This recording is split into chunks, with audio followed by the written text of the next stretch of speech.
haji adalah rukun Islam yang kelima dari bunyal Islam ala khamsin, syahadat, sholat, zakat, saum, dan haji. Maka al-haji ini adalah merupakan rukun Islam yang kelima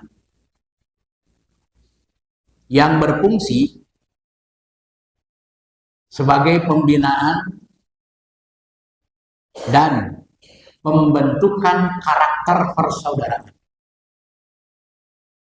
Jadi ibadah haji itu sebetulnya membina dan membentuk karakter-karakter persaudaraan. Karena inti dari ibadah haji itu adalah simbol persaudaraan. Inti dari ibadah haji itu Arafat,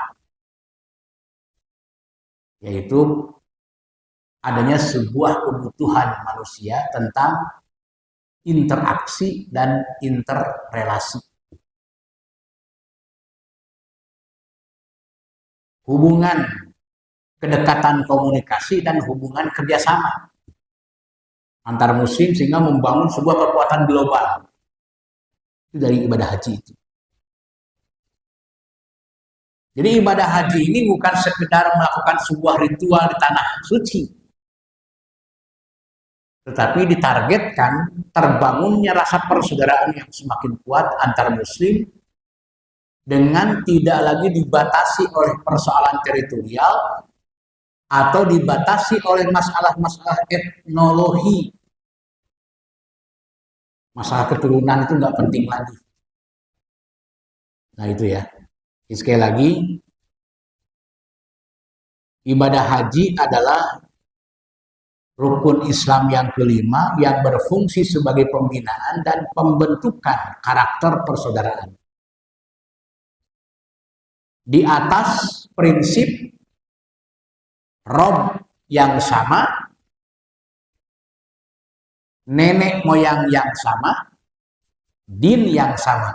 Jadi ibadah haji itu pembinaan dan pembentukan karakter persaudaraan.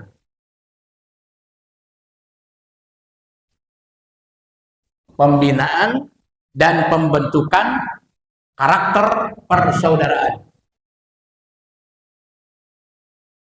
Ya, haji itu ya. Pembinaan dan pembentukan karakter persaudaraan di atas dasar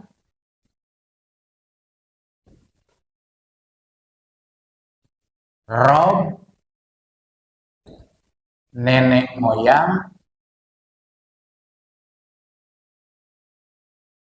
din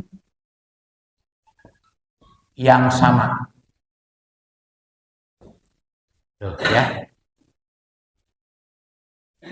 Jadi haji itu adalah pembinaan dan pembentukan karakter persaudaraan di atas dasar Rob yang sama, nenek moyang yang sama, din yang sama.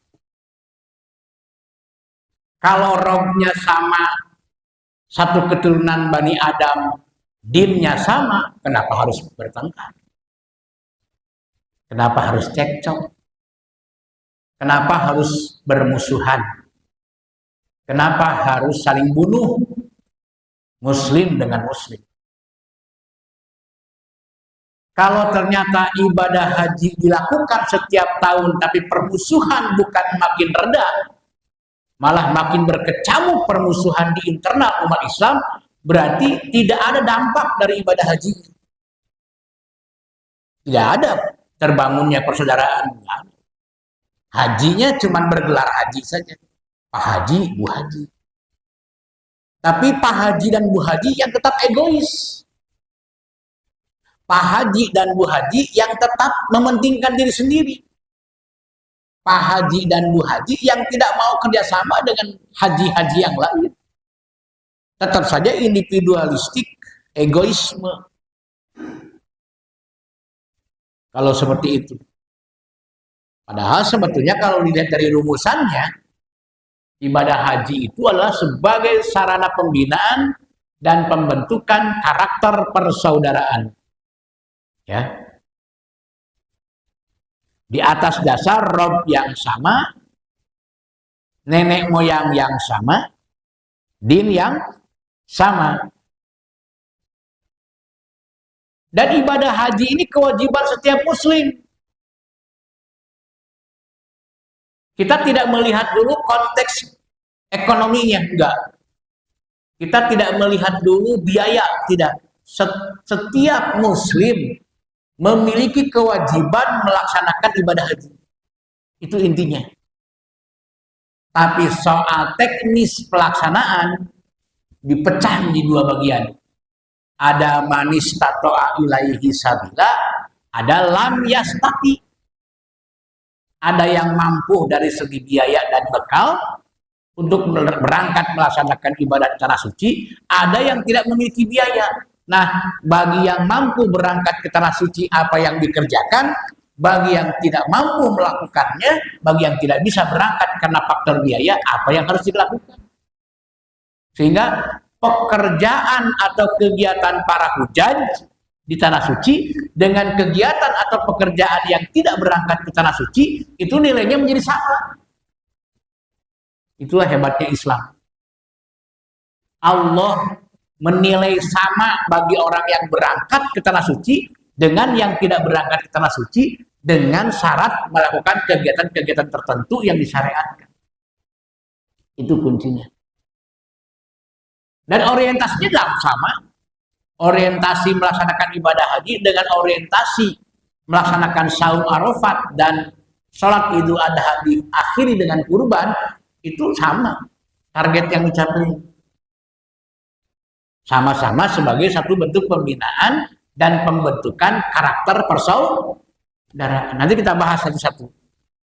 Ya. Itu sama-sama seperti itu. Nah, oleh karena itu, dengan definisi haji seperti ini, maka dapat ditarik 3 penjelasan. Kalau kita urai ya, penjelasan ini, kita urai menjadi 3 bentuk uraian.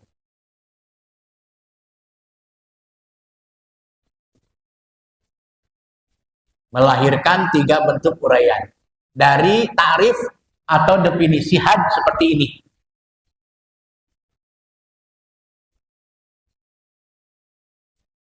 Yang pertama, faidah dari ibadah haji. Yang pertama,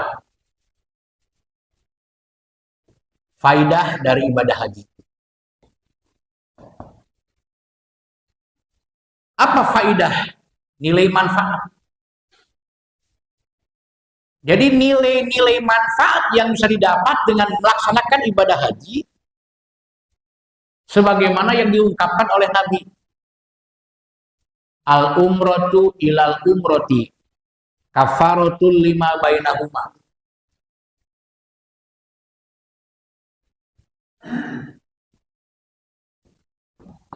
Ya. Apa faidah atau nilai manfaat dari melaksanakan ibadah haji? Itu yang pertama harus diketahui. Al-umroh ilal umroh,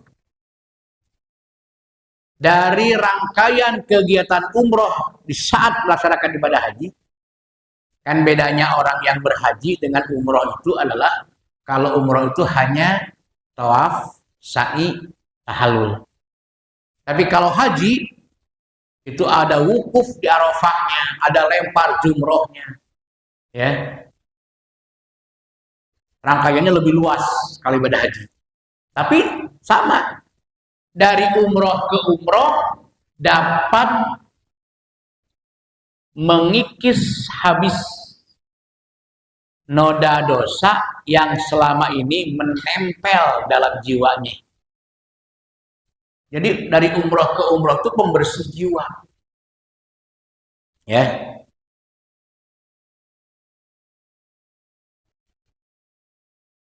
Wal hajjul mabrur laisa lahu jazaa'un ilal jannah.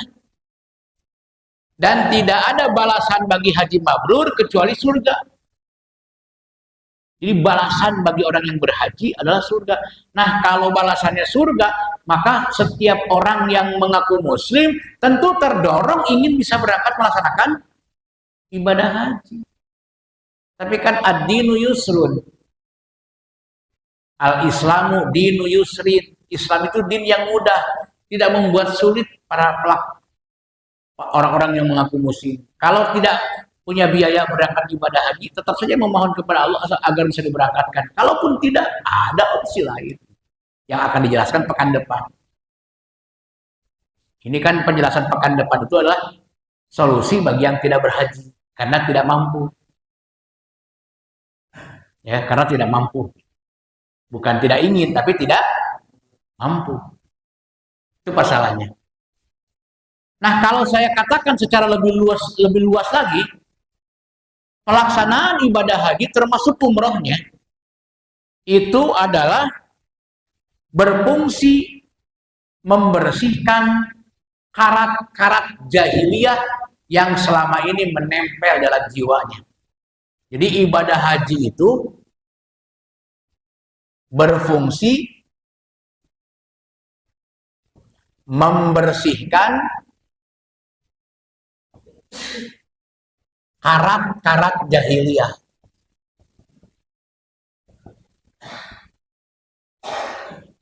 Yang selama ini menempel dalam jiwanya,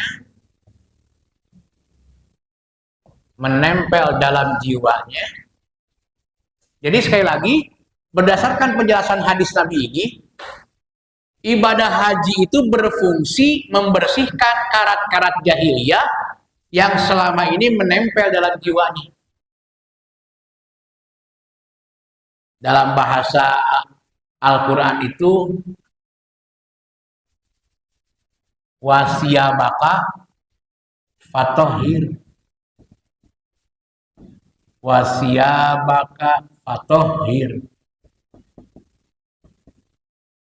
baju-baju yang sudah kamu pakai, cuci, bersihkan lagi. Jadi baju ini adalah simbol jiwa kita. Nah, ibadah haji sama dengan baju kita dibersihkan kembali dari noda kotoran yang selama ini menempel. Ini habis ini saya pakai dari pagi, dari siang hingga malam ini saya pakai, nanti pagi-pagi sudah cuci lagi. Itulah haji namanya. Jadi berhaji itu membersihkan karakter-karakter jahiliyah. Wasiyabaka fatohir. Kalau wasiyabaka fatohir dilaksanakan, maka baju kita kembali menjadi libasut taqwa. Menjadi libasut taqwa. Pakaian kita kembali menjadi pakaian takwa. Jiwa kita menjadi jiwa yang bertakwa. Kalau jiwa digambarkan pakaian, maka libasut taqwa adalah jiwa yang kembali bertakwa. Atau yang bersih jiwanya sehingga betul-betul semakin tinggi nilai takwanya. Nah itu ya.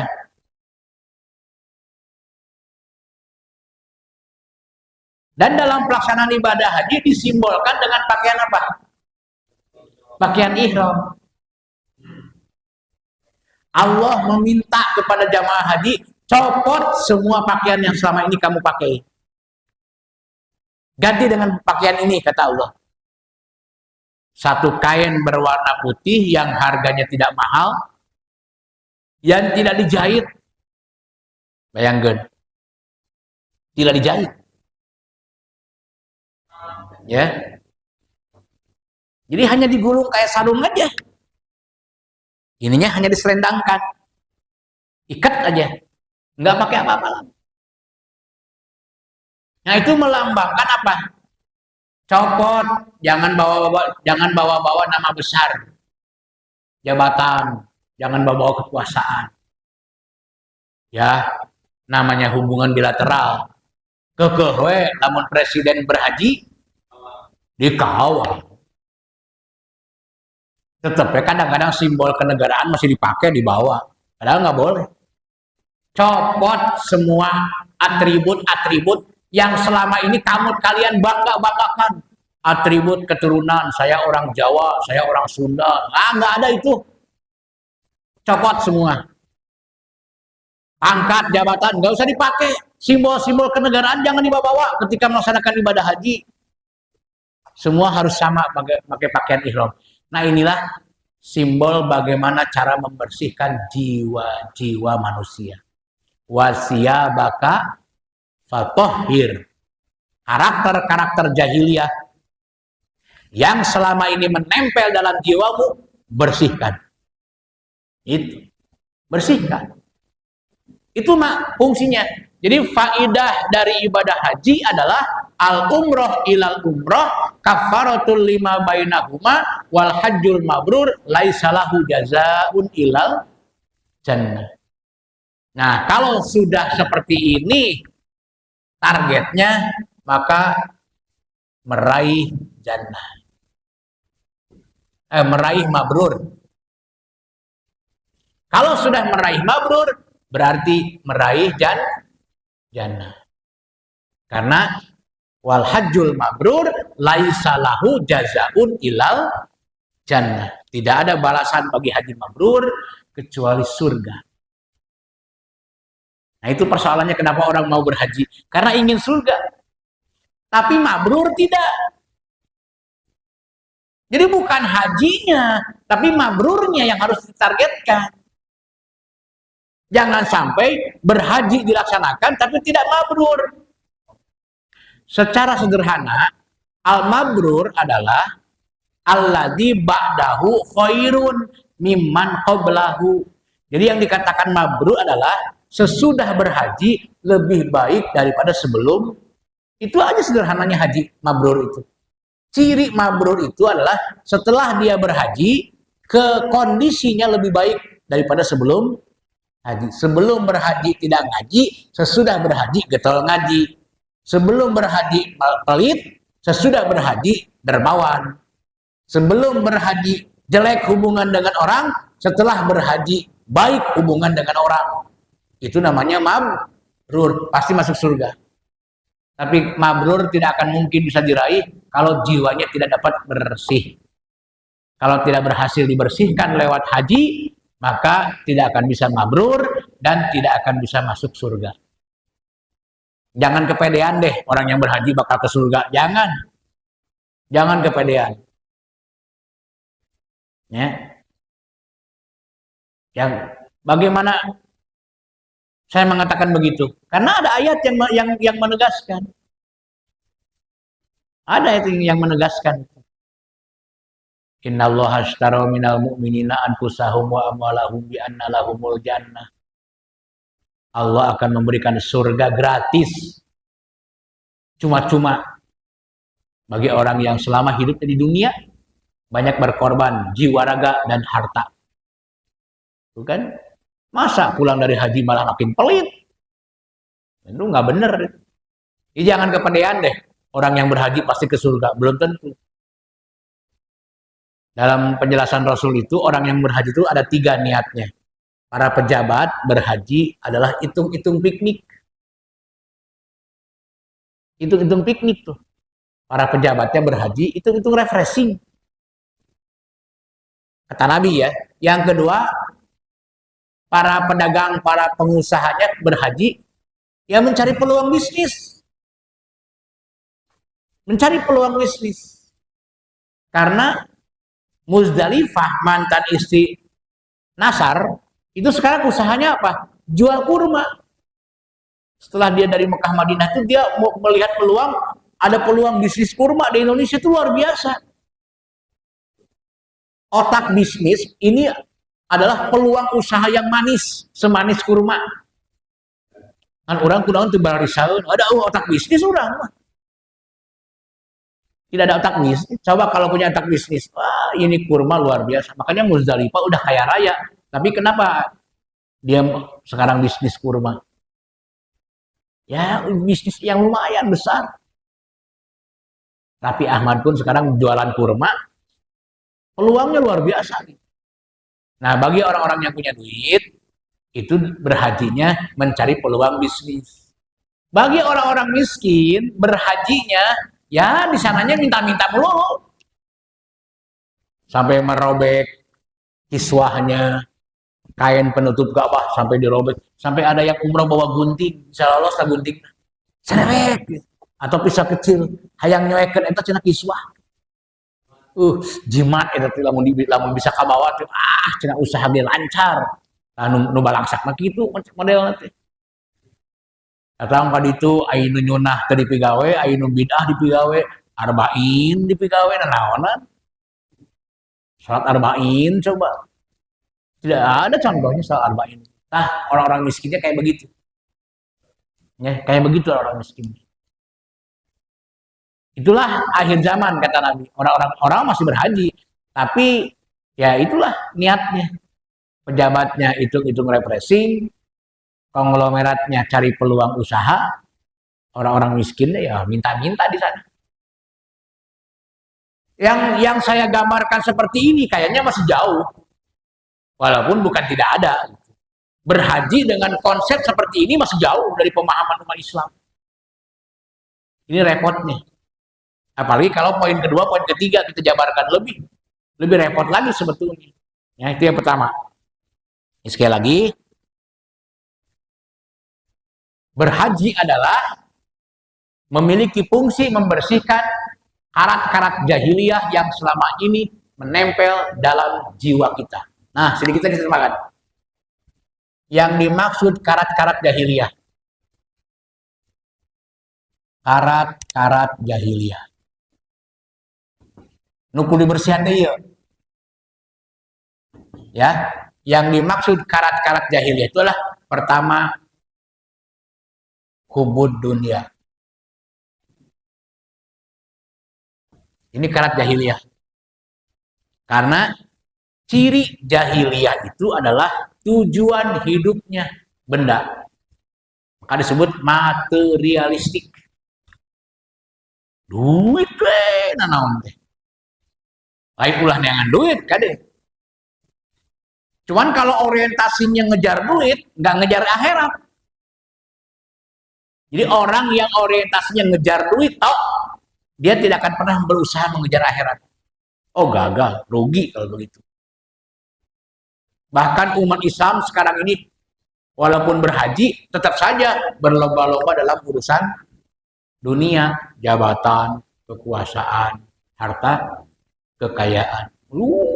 Alhaakumut takasur. Idza azumat ummati dunya nuziat minha haibatul Islam. Kalau umatku sudah berlomba-lomba dalam urusan dunia, maka hilanglah kehebatan Islam. Itu karat jahiliyah namanya. Apalagi karat jahiliyah itu a'daan. Saling bermusuhan. Satu dengan yang lain baku hantam. Muslim terpecah belah menjadi berbagai golongan, menjadi berbagai aliran, menjadi berbagai sekte, menjadi berbagai macam firqah, menjadi berbagai macam mazhab, dan satu dengan yang lainnya tidak ada kohesi sosial, nggak ada. Pecah belah. Sehingga gampang dihancurkan oleh kafirin. Itu jadi kalau di antara kita masih saling curiga, masih berjauhan satu dengan yang lain, itu namanya jahiliyah. Karat jahiliyah. Ya. Apalagi kebebasan dalam bergaul. Kebebasan dalam bergaul. Itu karat jahiliyah tuh. Hubungan laki-laki dengan perempuan sudah hampir tidak ada batas. Hari Islam ketat menjaga batas-batas hubungan antara laki-laki dengan perempuan yang bukan muhrim. Tapi di abad sekarang seolah-olah masalah muhrim udah hilang. Udah kebablasan lah. Makanya terjadi dekadensi akhlak. Terjadi pergaulan bebas, seks bebas. Bahkan kesini-kesininya muncul kelainan-kelainan kepribadian, LGBT. Ini kan karat jahiliyah. LGBT itu singkatan dari lesbian. Lesbian itu cewek bercinta dengan cewek. Gay. Laki-laki bercinta dengan laki-laki. Oh, di Indonesia sudah banyak. Bahkan di kota Sukabumi saja mungkin sekarang jumlahnya sudah 700. Saya mendengar langsung dari ucapan Pak Fahmi yang dulu wakil wali kota. Ya, yang dulu dia wakil wali kota, dia pernah menyampaikan di Hotel Augusta bahwa jumlah lesbian yang ada di kota Sukabumi berdasarkan data dari Dinas Sosial itu ada 550 orang yang lesbi. Sementara yang homonya, yang gaynya itu 670-an, 617.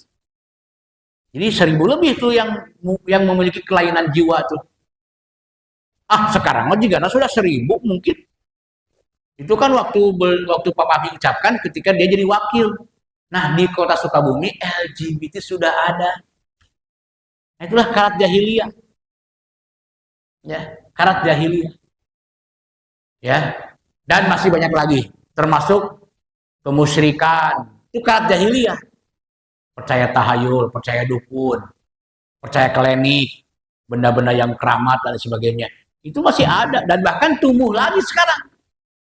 Nah, hal-hal yang begini lewat ibadah haji harus sudah bisa dibersihkan. Dan masih banyak lagi poin-poin lainnya. Ya, itu yang maksud dengan karat-karat jahiliyah. Wasyabaka fatohir, bersihkan bajumu. Maksudnya apa? Jiwa-jiwa yang ternodai oleh persoalan-persoalan ini. Poin yang kedua adalah inti dari ibadah haji.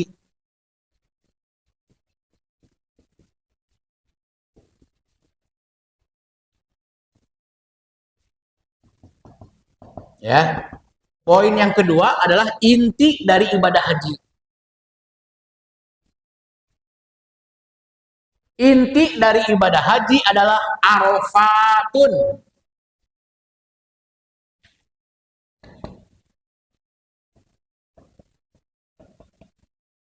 Nah, inti dari ibadah haji adalah Arafat, yaitu wukuf. Bagi siapapun yang berhaji, apapun kondisinya, wukuf jika ditinggalkan atau tidak dilaksanakan, tidak berhaji. Umroh. Jadi kalau wukuf tidak dikerjakan, maka dia harus mengulang kembali tahun-tahun ke depan. Jadi yang tidak boleh terlewatkan dalam pelaksanaan ibadah haji adalah wukuf. Karena wukuf merupakan inti dari ibadah haji. Apa wukuf ini? Wukuf adalah media menyatukan pandangan. Ya. Jadi Arafat ini adalah media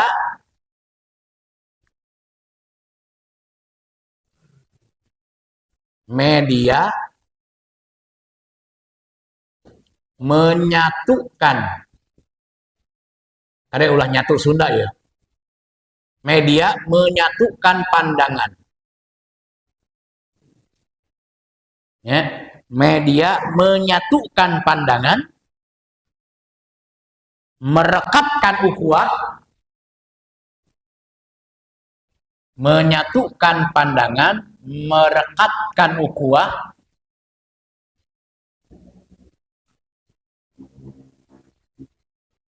dan merapatkan barisan kekuatan. Merapatkan barisan kaum muslimin. Nah, inilah Arafat.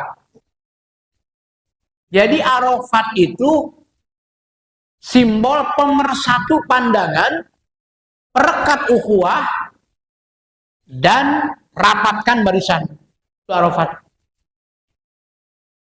Makanya di dalam tenda, ketika wukuf di Arafah, satu tenda, tidak satu daerah. Kita akan bercampur dengan orang-orang lain dari daerah yang lain. Bahkan dari luar negeri pun. Namun kabeneran urang sa dipadukan, digabungkan jeung anu di luar negeri, wayahna kudu bisa ngawangkong. Kudu bisa ngobrol. Tapi rata-rata orang Indonesia mah saik jeung orang Indonesia dewe gitu. Padahal kudu mah dihijikeun jeung urang Turki gitu. Ya kudu dihijikeun jeung urang Amerika, urang Inggris. Darah rusun hayang jeung salemur we nyata tuh. Tapi lamun teh masatena dengan satu negara, ya silakan bahas kepentingan umat Islam, peluang-peluang untuk ngamajukeun umat Islam, bahas tuh ketika wukuf di Arafah, ya. Nah itu ya. Jadi sekali lagi, inti dari ibadah haji adalah Arafat, yaitu media menyatukan pandangan, merekatkan ukhuwah dan merapatkan barisan. Karena konsep dalam Islam adalah persatuan dapat menguatkan yang sedikit. Ya. Persatuan dapat menguatkan yang sedikit.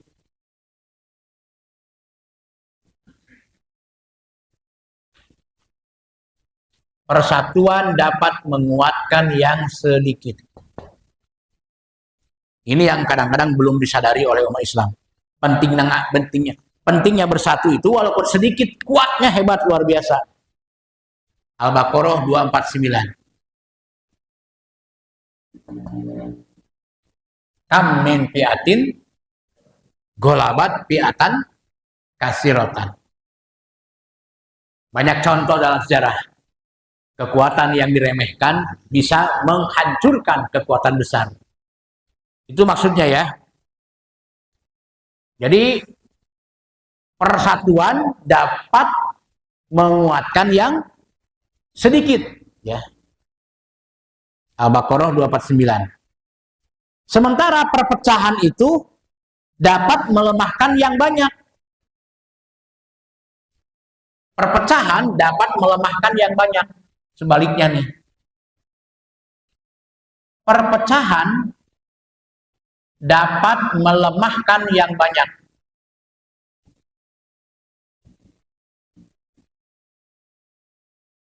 Sebagaimana surat 59 ayat 14 Al-Hasyr. Jadi walaupun sedikit, tapi kalau bersatu itu jadi kekuatan daripada jumlah besar, jumlah banyak, tapi berpecah belah, itu melemahkan. Banyak juga jadi lemah. Itu, paham ya?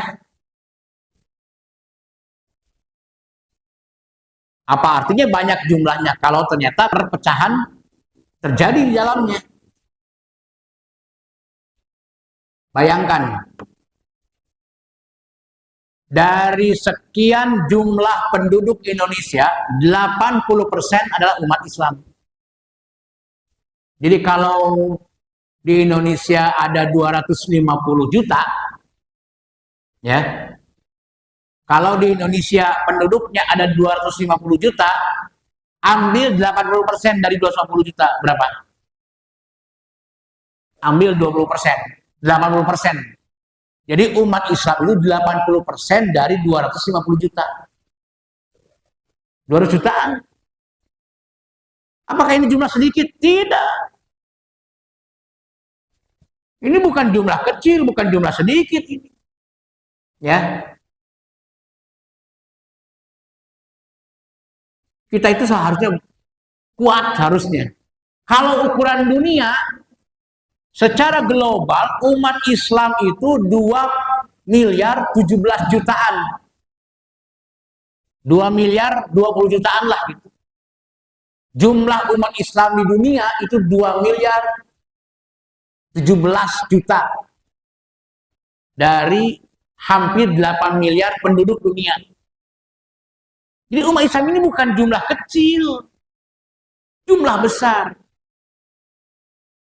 Tapi permasalahannya apa? Permasalahannya di antara kita masih ada ego. Kita masih lebih mengedepankan ego-ego masing-masing. Baik ego dirinya atau ego kelompoknya.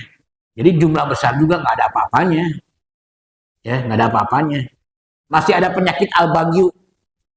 Kedua, jumlah besar tapi masih terpecah belah menjadi berbagai kelompok-kelompok kecil, menjadi berbagai golongan-golongan, menjadi berbagai macam mazhab-mazhab. Ada yang pro mazhab Maliki, ada juga yang tidak suka dengan mazhab Maliki, pro-nya ke mazhab Syafi'i. Padahal antara imam-imam di antara mereka tidak ada saling bermusuhan. Kenapa pengikutnya jadi bermusuhan? Imam-imam mazhab itu saling menghargai, saling menghormati satu dengan yang lain. Ya. Jadi saling menghargai mereka itu. Pengikutnya aja yang salah kaprah gitu. Fanatisme nggak karu-karuan. Kemudian kita terlena dan dibutakan oleh kecintaan kepada dunia.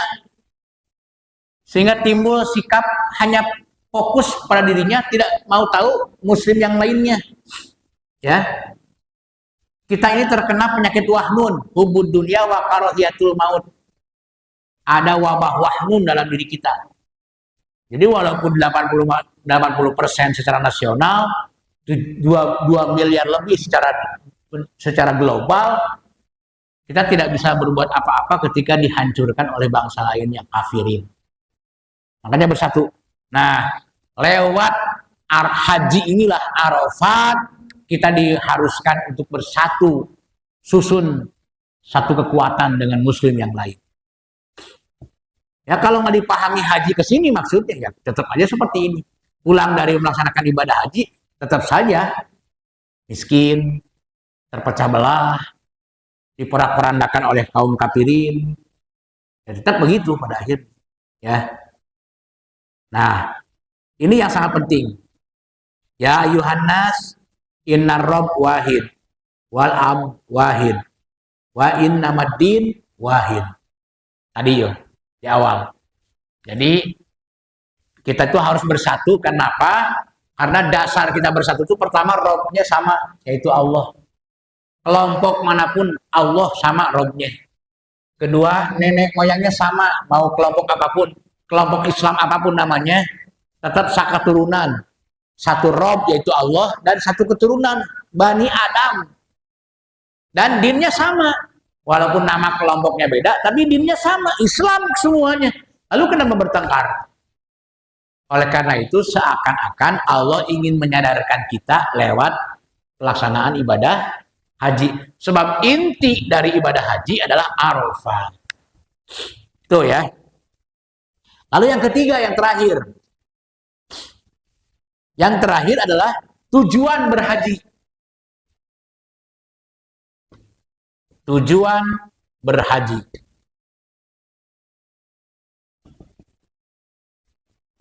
Ya, tujuan berhaji. Apa tujuan melaksanakan ibadah haji? Lahirnya kohesi sosial.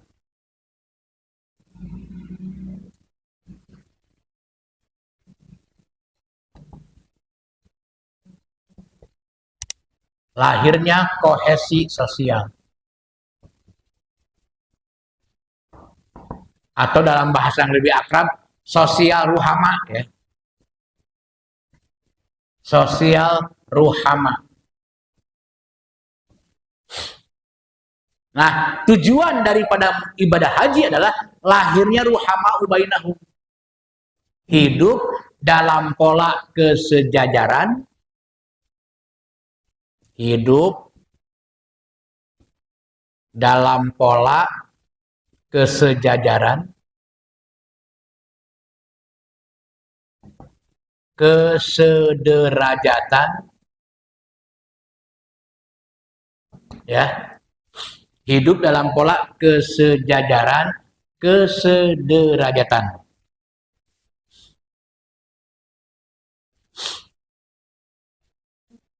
Dalam bentuk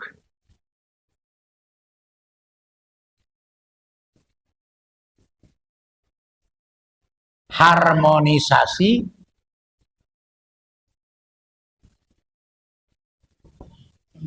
dalam perbedaan. Kan perbedaan selalu ada.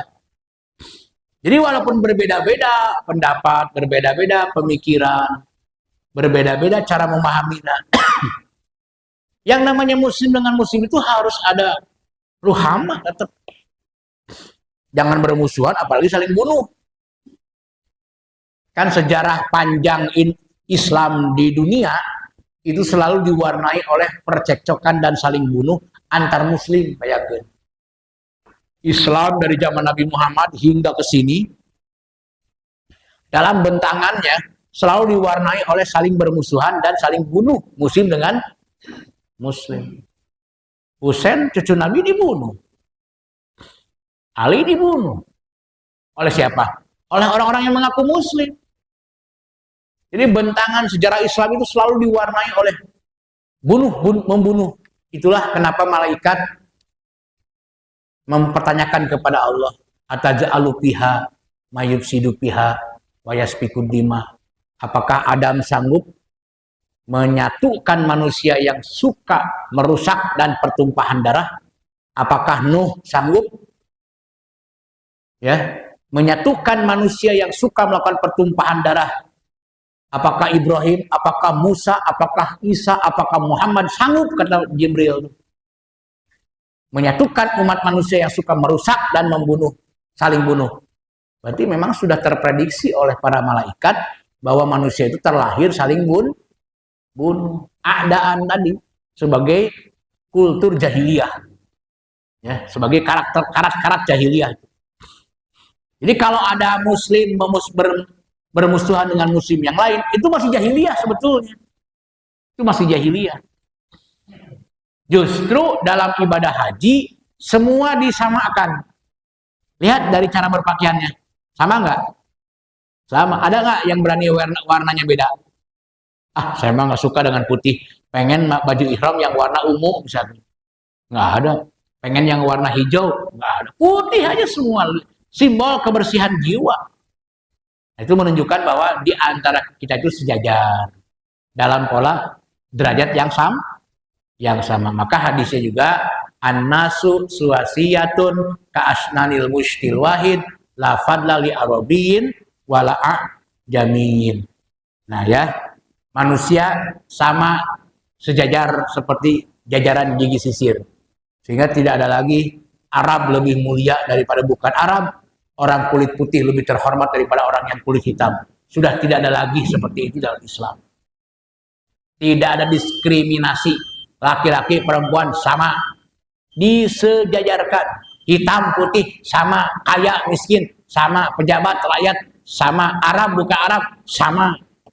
Nah, ini maksudnya dari inti haji. Oleh karena itu tujuan berhaji adalah lahirnya kohesi sosial atau sosial wahama, hidup dalam pola kesejajaran, kesederajatan, dalam bentuk harmonisasi dalam perbedaan. Inna akramakum indallahi atqakum. Kalimat lengkapnya innamal mu'minuna ikhwatun fa'aslihu baina akhwaikum dalam Al-Hujurat 10 dan Hujurat 13-nya inna khalaqnakum min zakarin aw unsa wa ja'alnakum syu'uban wa qabaila li ta'arufu. Ta'aruf al-arafat. Inna akramakum indallahi atqakum. Al-Hujurat ayat 10, Al-Hujurat ayat 13. Nah, inilah jamaah rahimakumullah sekilas tentang al-hajj. Karena waktu terbatas tidak bisa lebih luas lagi saya uraikan. Tapi dengan 3 poin ini tergambarlah di dalam diri kita, oh ternyata haji itu seperti ini konsep yang dikembangkan oleh Allah dan Rasul-Nya. Semoga bermanfaat. Alallahi tawakkalna wa ilaihil masir. Wassalamualaikum warahmatullahi wabarakatuh.